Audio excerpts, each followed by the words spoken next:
Saya hormati para dosen yang saya nggak tahu titelnya karena saya bukan dapat titel. Dan yang saya banggakan para adik mahasiswa dan mahasiswi di luar. Saya senang melihat adik-adik mahasiswa-mahasiswi, walaupun saya sendiri gagal menjadi mahasiswa sebanyak 5 kali. Saya gagal menjadi mahasiswa ini sebanyak 5 kali. Pertama 2004 pembukaan Baitul Hikam, bukan Baitul Hikmah, punya Almarhumah Muhammad Haji Muzadi. Awal pembukaan 2004 saya dapat beasiswa full. Kemudian izin orang tua tidak diperbolehkan, bukan tidak diperbolehkan, jawaban orang tua saya saat 2004, kalau sampean meneruskan di pesantren sampai berapa tahun pun saya biayai, tapi kalau sampai berhenti dari pesantren kemudian kuliah silakan cari biaya sendiri. Itu saya pikir bukan urusan biaya dan tidak, itu secara harus orang tua harus tidak memberikan izin saya kuliah. Kemudian 2007 terulang kembali setelah saya lulus dari pesantren, dapat program 10 besar terbaik pesantren beasiswa YIN Sunan Ampel yang sekarang jadi UIN Sunan Ampel Surabaya. Itu full beasiswa plus uang saku setiap bulan 1,2 juta saat 2007 program Tanwil. 2008 saya melakukan Basum Masail di 10 November itu apa? ITS, di tengah-tengah masjid ITS. Setelah itu langsung ditawari beasiswa juga full tapi tidak pakai uang saku di ITS. Kemudian juga ditawari lagi program beasiswa full Sholahuddin tahun 2010, 2011. Dari tawaran satu ke satu, saya selalu izin sama orang tua. Izin yang terakhir jawaban orang tua. Jawabannya orang tua kepada saya pribadi, bukan kepada sampean, bukan kepada kalian semua. Jawabannya apa? Nah, sampean tidak kuliah, kok gak iso mangan? Kalau sampean ditanya orang tua, sampean kalau nggak kuliah apa nggak bisa makan? Jawabannya apa? Saya jawab dengan tegas, kalau namun urusan makan, itu butuh kuliah, pokok tangani jangkep bisa makan. Mau contoh? Tak kasih contoh ya. Nah ini sama.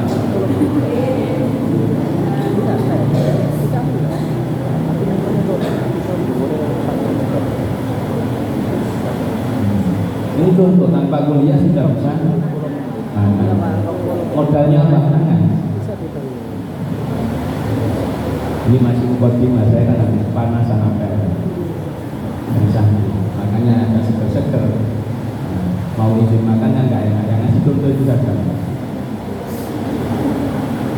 Makanya saya itu kadang-kala iri dengan para mahasiswa-mahasiswi bisa kuliah, kampus, belajar, mengetahui ilmu dengan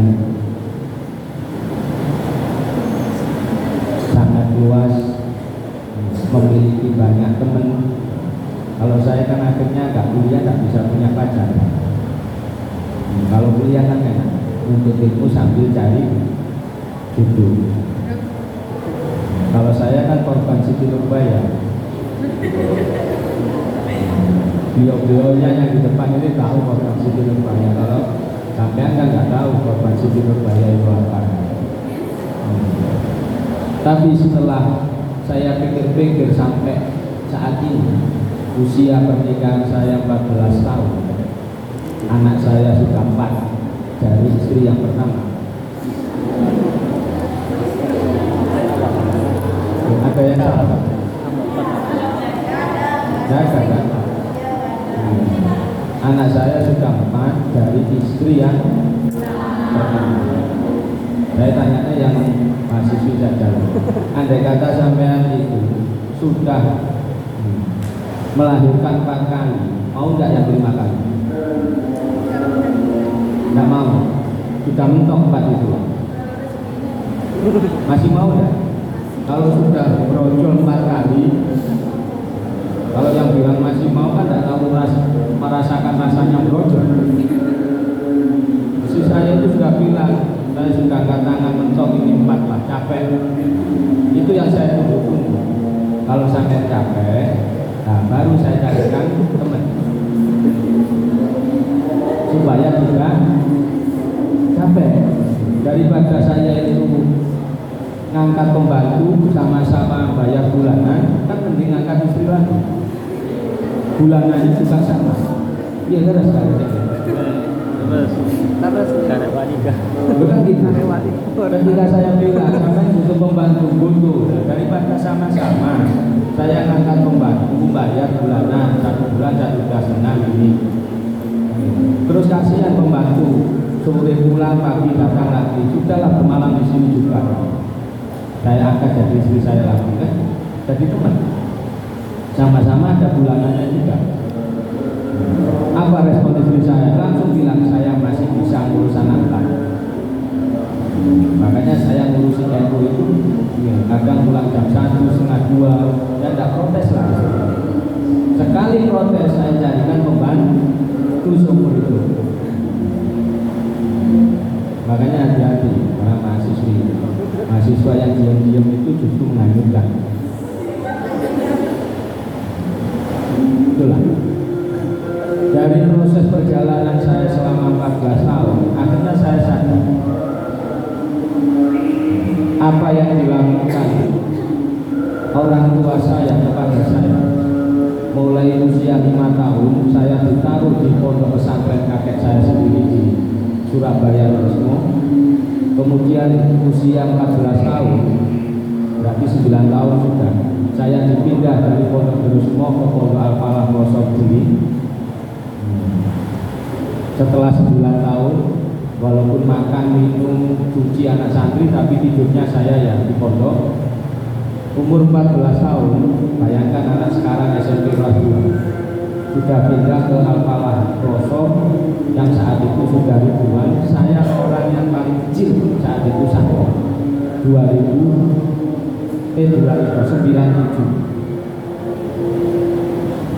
Kemudian di Pelosok selama 10 tahun, baru pulang ke rumah. Jadi 19 tahun saya pisah dengan orang tua, ketemu hanya bulan Maulid seperti ini kalau liburan yang hanya 1 minggu. Kemudian bulan Ramadan 1 bulan Syawal sudah bisa lagi. Saat itu saya menganggap orang tua saya kok kejam. Anak yang sekecil pada saat usia saya 5 tahun sampai 14 tahun sampai 24,5 tahun baru saya itu bisa kumpul sama orang tua lagi. Tapi kesadaran saya itu muncul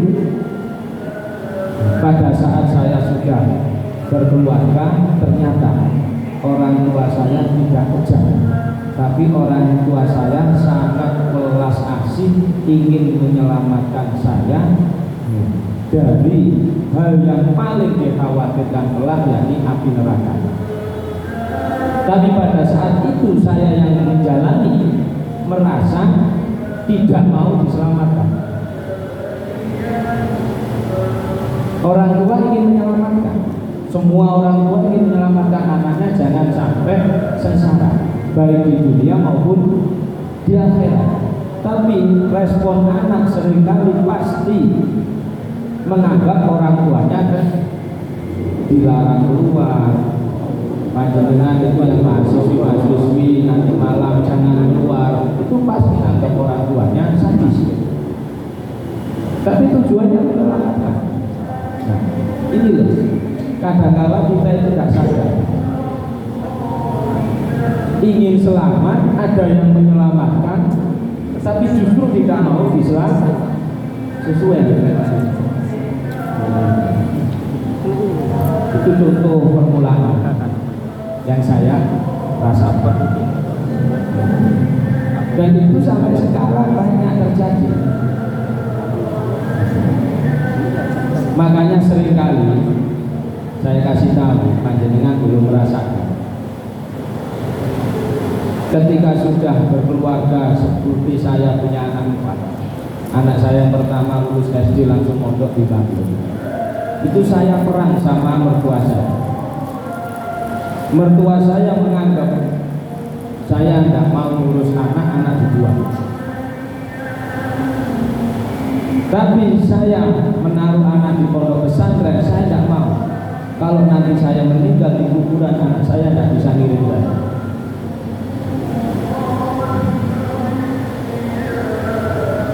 Karena yang akan menyelamatkan orang tua anak. Anak akan menyelamatkan orang tuanya dulu sebelum kakeknya dan nenek. Makanya saya tahu. 1 bulan saya tidak berbicara sama mertua. Apa perbedaannya? Tolak ukur seorang kakek nenek melihat cucunya itu adalah sifat rahmat, kasihan. Anak sekecil itu sudah bisa dengan orang tuanya menuntut ilmu di pesantren, tapi menuntut ilmunya dihilangkan, hanya pisahnya yang ditonjolkan. Tapi sudut pandang orang tua beda lagi. Saya kasihan.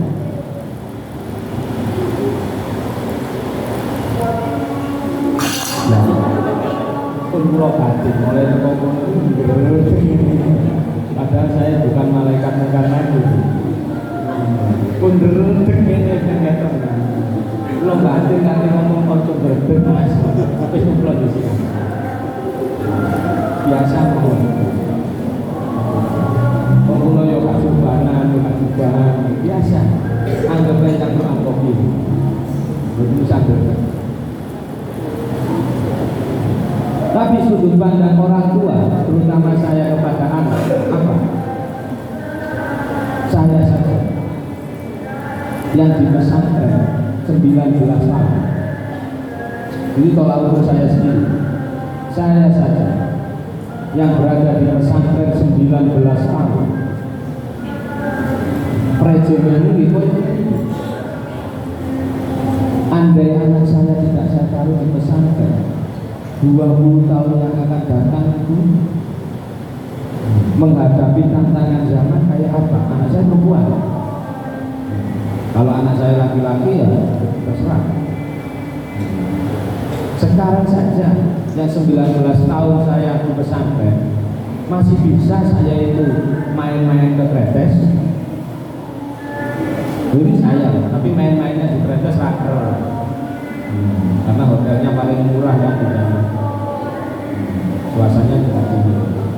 Itu tolak ukur orang tua. Jangan sampai anak saya masa depannya akan suram, akan sesat. Tapi kalau sudut pandang kakek nenek beda lagi. Jangan sampai cucunya itu susah. Tidur sendirian, makan sendirian, mandi sendirian. Itulah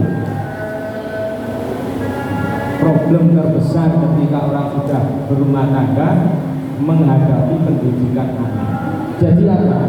Ketika kita itu punya orang tua yang cerewet, baik itu orang tua laki atau perempuan cerewet, sadari beliau-beliau itu ingin yang terbaik bagi kalian semua. Saya sudah merasakan. Kalau tidak percaya, tanya pada beliau-beliau yang di depan.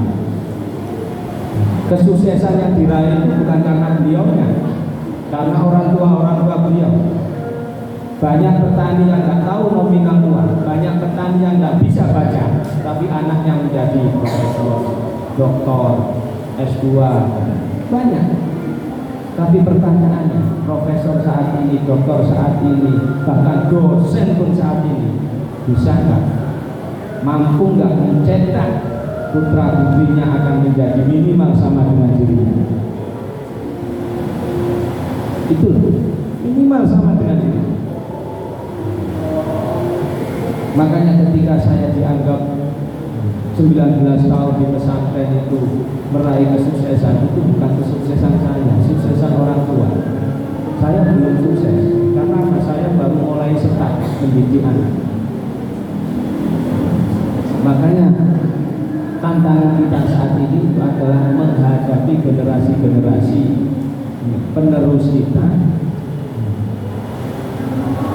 yang ingin menjadi orang sukses selama dunia akhirat, cuma keinginan, tapi mereka nggak mau disukseskan, nggak mau diselamatkan. Karena itu tadi sudut pandangnya terputus. Itu sebagai kepentingan. Dan kita saat ini memperingati kelahiran junjungan kita Nabi Agung Muhammad Sallallahu Alaihi. Ini adalah kita itu tadi diutarakan terus dalam peringatan-peringatan itu untuk meningkatkan kualitas kecintaan kita pada Rasulullah. Setiap tahun diulang, setiap tahun, bahkan setiap minggu untuk meningkatkan. Padahal ketika cinta kita itu sudah meningkat, bahkan menjadi kata bucin. Tahu bucin? Yang tahu bucin kan berarti sudah punya pacar. Kalau sampean sedang bucin, ketika dengar kekasih kalian itu disebut, respon enggak? Respon apa enggak? Kekasihnya disebut, respon apa enggak? Walaupun pada saat makan, respon enggak? Contoh misalkan lagi makan, pacar datang, terus makan, apa melihat pacar dan nyambut, makanya ganti dulu.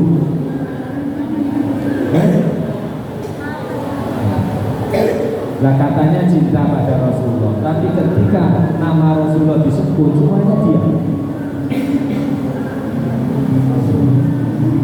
Ketika nama Rasulullah disebut, panjenengan diam. Ini kan bertolak belakang. Rasulullah sendiri sampai memberikan bukti yang paling ringan. Orang yang cinta kepadaku pasti orang itu akan loyal, bukan menjadi orang yang cuma pedit bakhil terhadapku. Sahabat tanya, siapa orang yang pedit, yang bakhil kepada engkau ya Rasulullah?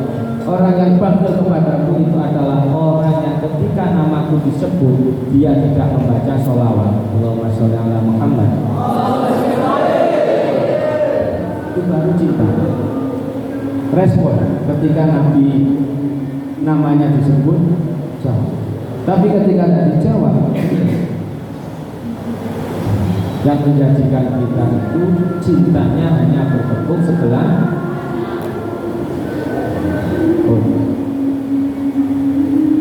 Kembali peringatan Maulid ini hakikatnya adalah satu. Hakikat dasar peringatan Maulid ini adalah satu. Apa? Bentuk rasa syukur kita kepada Allah Ta'ala atas anugerah terbesarnya diwujudkannya Nabi Agung Muhammad Sallallahu Alaihi Wasallam di bulan Maulid. Rasa syukur,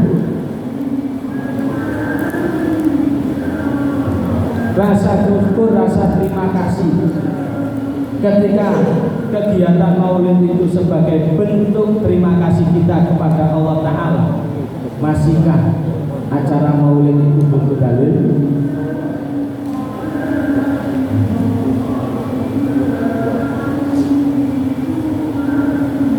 Kalian mendapatkan pinjaman uang dari teman, pinjam 500.000 dikasih 500.000, kemudian bilang terima kasih, butuh dalil ya? Butuh dalil apa enggak? Panjenengan ada pelajaran yang tidak paham, tanya sama teman, dikasih tahu, belajar bersama sehingga tahu, kemudian berterima kasih, diajar sama dosen, mendapatkan ilmu, kemudian bilang terima kasih. Ekspresi terima kasihnya macam-macam, ada yang ngasih kado, ada yang ngasih kenang-kenangan, butuh dalil kan? Kalau kita meluapkan terima kasih butuh dalil, atau kita meluapkan rasa syukur kita tanpa butuh dalil, sama dengan maulid. Kita maulid hanya menunjukkan matur suwun kita sudah dilahirkan sebagai umatnya Rasulullah. Lah bentuk matur suwun, bentuk kegiatan terima kasih, tasakur bebas. Ada yang seperti ini, pembacaan maulid, kemudian ada ceramah agama, sambutan-sambutan, ada juga yang peringatan maulid memajang 17 macam dari buah-buahan. Ada juga yang maulid pakai gantung-gantungan diperebutkan, itu sebagai bentuk kegembiraan. Ada juga yang maulid sambil bahasa Indonesianya nyawur, melempar,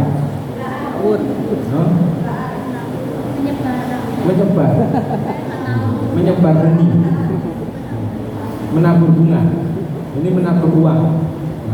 Bahasa Jawanya urik-urikan, udi-udian. Itu ekspresi tasakur, ekspresi kegembiraan, macam-macam.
hiasi momen peringatan Maulid yang kita lakukan setiap tahun.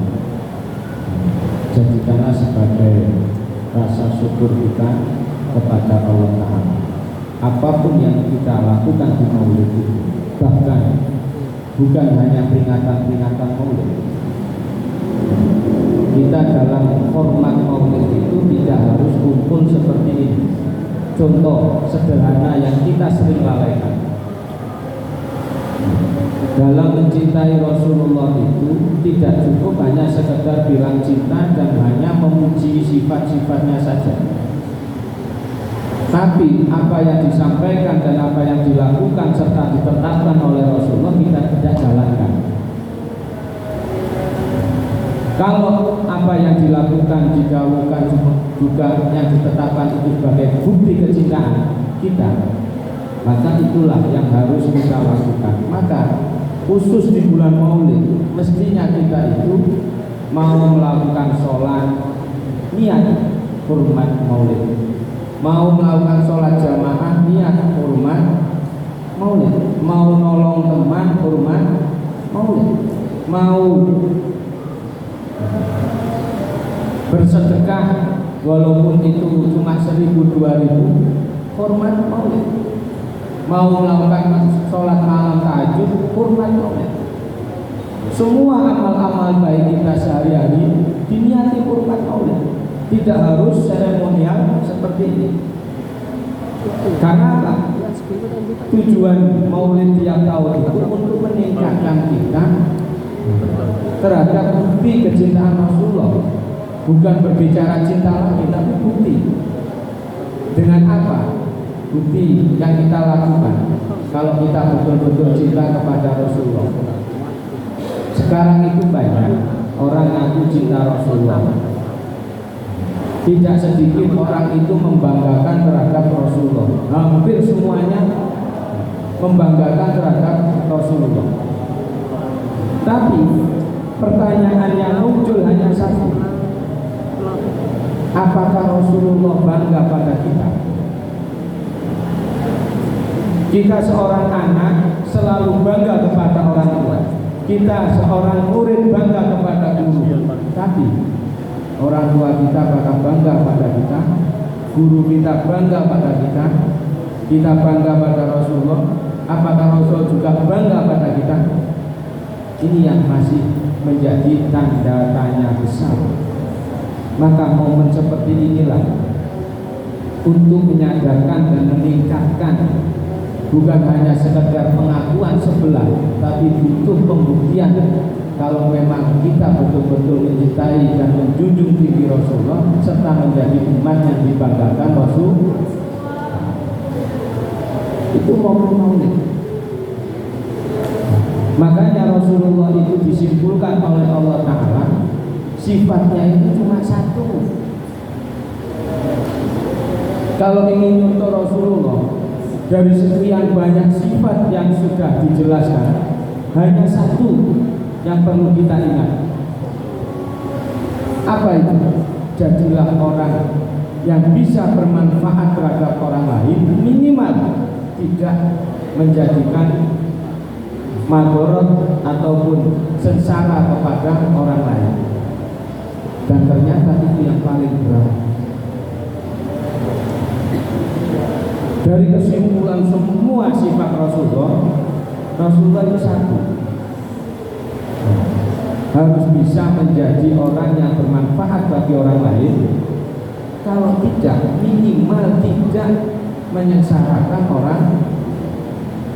Kalau panjenengan kalian itu bisa seperti itu sudah jadi wali. Tapi berat menghindari untuk tidak menyengsarakan orang lain. Itu berat. Lebih berat lagi menjadi orang yang manfaat pada orang lain. Minimal kalau kita tidak mau ngasih, jangan minimal kalau kita tidak membantu, jangan menghalangi. Kita tidak mau membantu, ya jangan menghalangi. Kita tidak bisa menyenangkan orang lain, jangan menyusahkan Jadi lek ana kancane curhat gak iso ngewangi minimal ngomongno. Ojo kancane curhat ditinggal rapian terus. Minimal dia dengarkan teman itu curhat. Ono kancane curhat baru kemarin putus sama pacar, ditinggal rapian, terus minta saran, keceplosan kapok apa.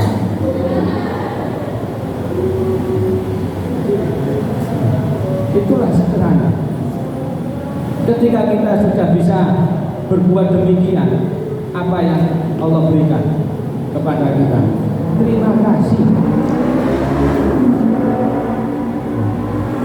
Bukan hanya kita yang butuh terima kasih, Allah Ta'ala itu sangat berterima kasih pada hambanya. Dalam Qastolani Syarah Sahih Bukhari itu dijelaskan, seorang yang pekerjaannya itu pelacur, fajiroh, anggap saja pelacur, kupu-kupu malam, pekerjaannya menjadi kupu-kupu malam, semua masyarakat nilai tidak ada baiknya, dan mayoritas memang tuntutan ekonomi walaupun sebagian besar adalah hobi. Saya tahu demikian itu karena apa? Saya pernah punya pasien di Kredes. Pasien bukan pelanggan, jangan salah. 2007 itu masih belum ada WA, SMS-an. Ada kupu-kupu malam Kredes itu minta tolong sama temennya, yang temennya laki itu kenal sama saya. WA-nya dikasihkan, terus saya punya teman perempuan, minta doa.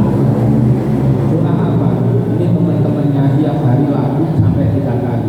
Dia sudah 3 hari tidak laku.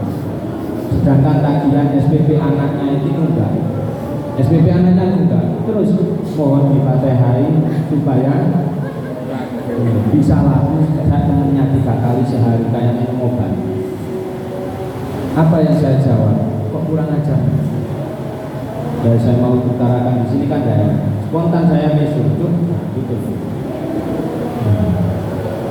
Dungo untuk gawe pelarisan PSK ini buku-buku malam. Pun tak jadi ngandungan ini. Mungkin kalau ceritakan. Gak cerita di sini. Pun tak jadi ngandungan. Ya wis lah. Memang itu jadi api supaya laris, ada dielek berpanggut. Ternyata setelah itu, selama 1 minggu, setiap hari itu laku 5 kali. 5 kali. Dapat 1 minggu, dia menemui temannya itu bawa rokok 5 bungkus. Sowan, terima kasih. Terus ini rokok dari siapa? Itu dari kupu-kupu malam. Wis rokok ini hasil kupu-kupu malam 5 bungkus. Pada saat itu rokok saya kelas 5. Setelah itu dia ingin telepon, saya tolak, tak usah telepon, SMS saja. Apa yang di SMS kan? Terus saya minta tolong, bisa tidak dicarikan pondok pesantren yang gratis? Gratis? Lu sampai mau pondok? Bukan. Saya ingin naruh anak saya perempuan untuk belajar di pesantren yang gratis. Saya tidak ingin anak saya seperti saya. Disitulah saya meneteskan air mata. Terus terang jujur meneteskan air mata. Teman saya tanya, kenapa butuh netes? Ini orang baik, lebih baik daripada saya 19 tahun di pesantren. Kenapa?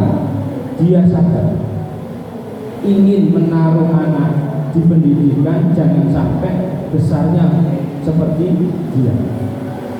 Sedangkan saya menaruh anak di pesantren supaya anak itu seperti saya. Berarti kan saya sudah sombong, pede, merasa baik.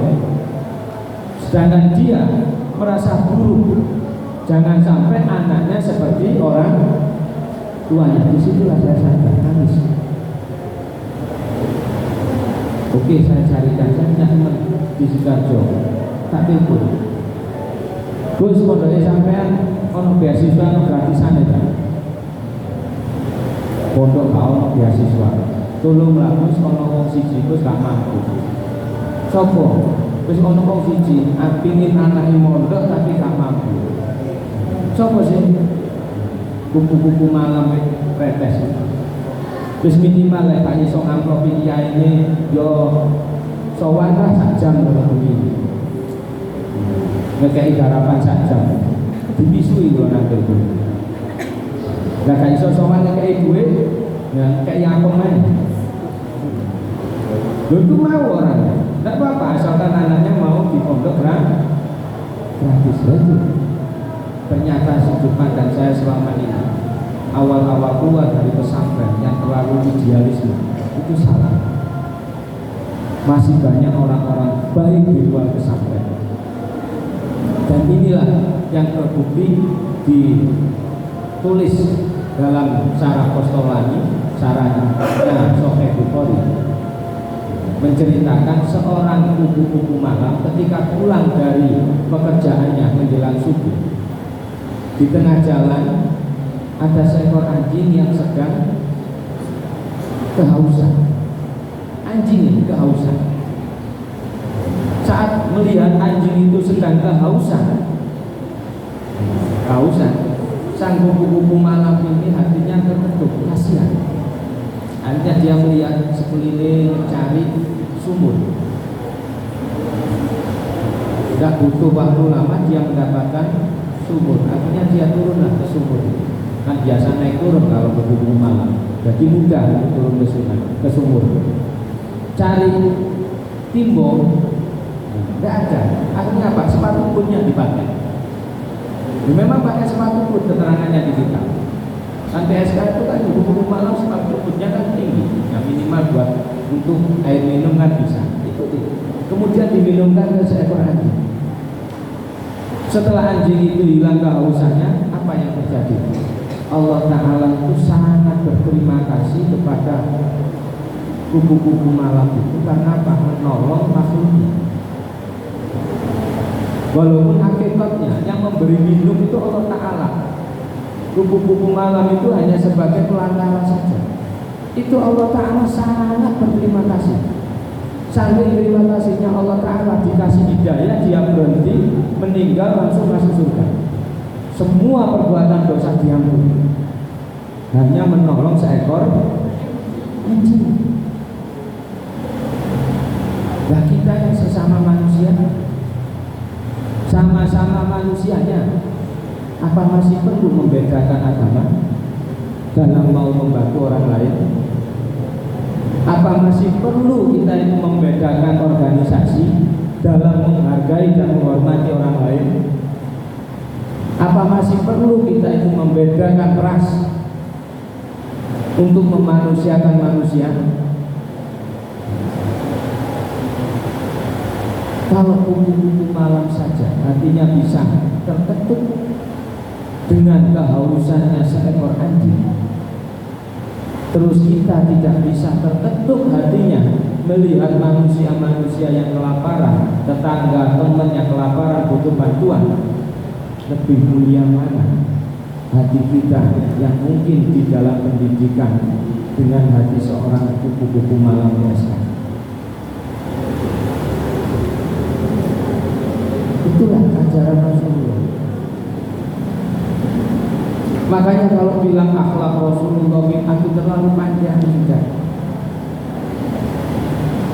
Mau nyontoh ibadah Rasulullah yang sesungguhnya berat, 2 itu sajalah minimal.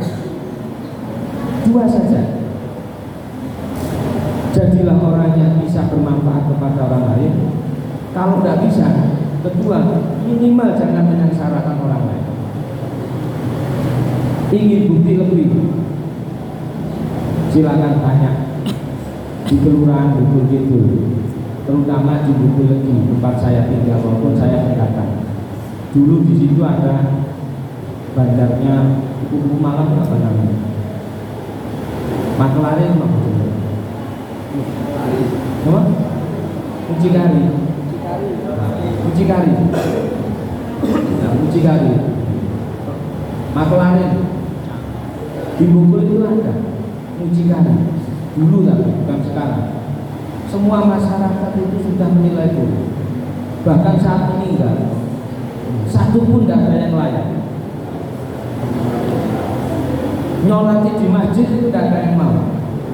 Hanya sebagian segelintir orang saja. Kemudian dimakamkan, tahlil juga sepi. Tapi apa yang terjadi? Setelah 5 tahun, seorang gali kubur itu diperintah ada orang meninggal untuk gali. Terus digali di sebelahnya sang mucikari itu tadi. 5 tahun. Galinya terlalu mepet. Galian kuburannya terlalu mepet, akhirnya ambrol, utuh jasadnya. Janganlah jasad, kain kafannya itu saja masih putih bersih, tidak mangkal. Itu sang mucikari kubur. Akhirnya sang gali kubur itu terdengar. Ditutup kembali, gali lagi, kemudian bilang sama tokoh-tokoh masyarakat, bukan masyarakat umum, kok bisa mucikari itu baunya harum, kain kafannya putih selama 5 tahun. Selama 5 tahun.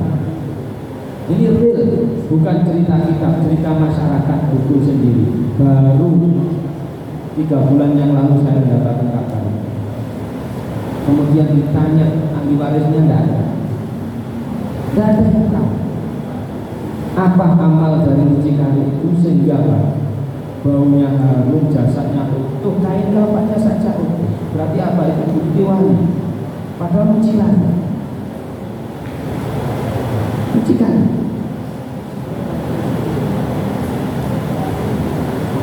Semuanya pada saat itu cerita, ingin tahu amaliannya apa, tanya kepada saya. Saya yang tidak tahu, akhirnya apa ya saya kaitkan dengan apa yang terjadi di Syara Al-Qasalah. Mungkin sang mucikari itu dulu juga pernah membantu orang yang sangat membutuhkan. Jangankan orang, atau mungkin hayawan yang sangat membutuhkan. Sehingga Allah Ta'ala mengampuni dosa-dosanya, mendapatkan hidayah, menjadikan dia mendapatkan nikmat di dalam kubur, jasanya utuh, bau harum. Yang lebih ekstrim lagi, sama tokoh ulama sufi besar Imam Ghazali, karyanya yang sangat terkenal Ihya Ulumuddin. Di awal mukadimah kitab Nasrul Ibn, di awal mukadimah kitab Nasrul Ibn, Syekh Nawawi Banten itu menjelaskan Imam Ghazali itu ketika meninggal dunia, ada tokoh ulama yang bermimpi ketemu Imam Ghazali. Kemudian apa yang diberikan Allah Ta'ala kepada engkau sang Imam Ghazali di alam kubur, pasti mendapatkan nikmat. Jawab Imam Ghazali, iya, saya mendapatkan nikmat kubur, fasilitas yang begitu besar. Tanya sang ulama lagi dalam mimpi, itu pasti karena faktor ilmu, karangan, dan penyebaran ajaran panjenengan. Apa jawab sang Imam Ghazali? Tidak. Jawab Imam Ghazali, tidak. Karena apa? Hasil karya saya, hasil dakwah saya, semua mendapatkan pujian dari orang, habis pahalanya. Karena faktor pujian. Pengarang kitab ini, pengarang ini semuanya memuji, hilang. Terus karena apa sang Imam Ghazali? Tanyanya, saya mendapatkan fasilitas ini hanya karena faktor satu. Saat saya ngarang kitab Ihya, kalau dulu kan tidak ada pulpen ya, pakai pen tutul mansi kayak di pesantren. Saat saya nulis, tengah-tengah mau nulis, memasukkan pulpen ini ke mansi, ada lalat yang masuk sedang minum. Lalat mau masuk minum, kehausan. Di mansi itu ada airnya. Akhirnya apa? Imam Ghazali ngaku pulpen, didiamkan sampai betul-betul lalat itu hausnya hilang.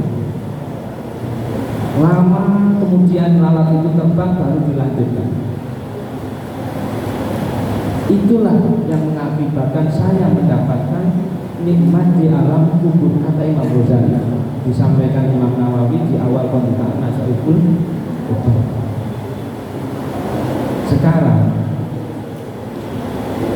kita itu kalau lagi makan ada lalat, dibiarkan apa diusir? Makan di lesehan, kucing meong di bawah, dikasih apa diusir?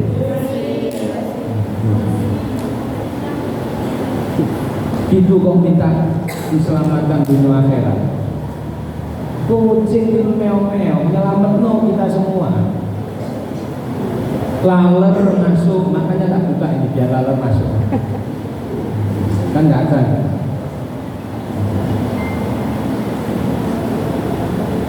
Semut datang pada gula, kita mau bikin teh, kita mau bikin kopi.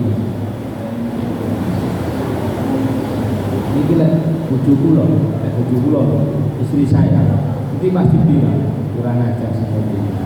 Itu semua. Itu kok kita berharap masuk surga? Kok sama makhluk Tuhan saja tidak menghargai. Ini menunjukkan apa? Sosial kita itu sangat rendah. Kita itu terlalu egois, hanya mementingkan diri sendiri, ingin diselamatkan tapi tidak mau diselamatkan. Itu kita. Allah Ta'ala itu dalam mau menyelamatkan kita nanti caranya macam-macam. Sekelas Imam Ghazali itu dari lalat, Sayyidina Umar manupret di awal pembukaan kitab Usuliyah. Masuk surganya Sayyidina Umar itu karena manupret. Anak kecil mainan manupret dibeli dilepas. Ada yang orang tuanya hobi burung, ada enggak yang orang tuanya hobinya burung, entah burung berkuntut ataupun labet, nyampe rumah bilang tak beli terus dilepas. Kok malu-malu? Makanya tradisi para ulama dulu, kita itu dalam merawat hewan boleh, burung, ayam boleh. Tapi saya ingat nenek saya dulu bilang, aku lek duwe pitik, ojo mangan sadurunge pitike mangan. Kita punya ingon-ingon ayam, jangan makan sebelum kita ngasih. Karena apa? Ketika hayawan itu bebas, yang tanggung Allah Ta'ala. Tapi ketika hayawan itu kita kurung, berarti tanggung jawab kita. Jangan makan sebelum hayawan yang kamu kurung itu makan terlebih dahulu. Itu ajaran-ajaran